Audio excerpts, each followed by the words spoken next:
एक बार की बात है। एक गांव में रामदास नाम का एक नेक और ईमानदार व्यक्ति रहता था। वह हमेशा ज़रूरतमंदों की मदद करता, सच्चाई के मार्ग पर चलता और किसी का बुरा नहीं चाहता। लेकिन फिर भी उसके जीवन में दुखों की भरमार थी।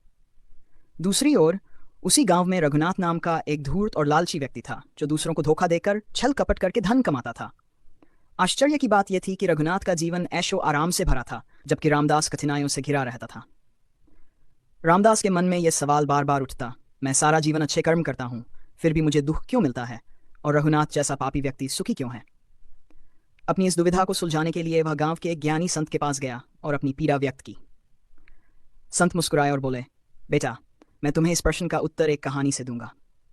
संत ने समझाया, एक राजा था जो न्यायप्रिय था, लेकिन उसके राज्य में एक अपराधी था जिसने बहुत सारे पाप किए थे।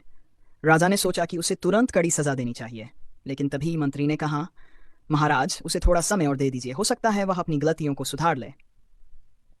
राजा ने मान लिया और अपराधी को कुछ समय और दिया।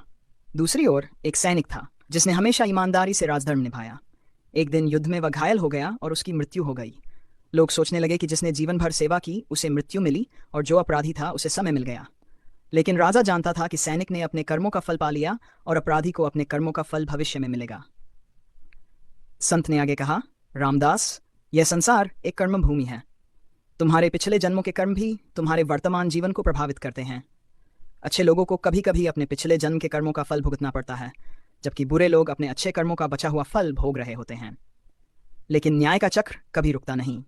जब समय आएगा तो पापी को भी अपने कर्मों का दंड मिलेगा और सच्चे व्यक्ति को उसका उचित फल मिलेगा। रामदास को अब समझ आ गया कि ईश्वर का न्याय तुरंत नहीं होता, लेकिन अवश्य होता है।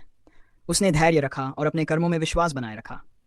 समय बीता, रघुनाथ के पाप बढ़ते गए और अंत में उसे एक बड़ी विपत्ति ने घेर लिया। दूसरी ओर रामदास की ईमानदारी और अच्छाई ने उसे सम्मान और समृद्धि दिलाई। सीख, कर्मों का फल अवश्य मिलता है, कभी जल्दी कभी देर से, लेकिन न्याय का चक्र अवश्य घूमता है।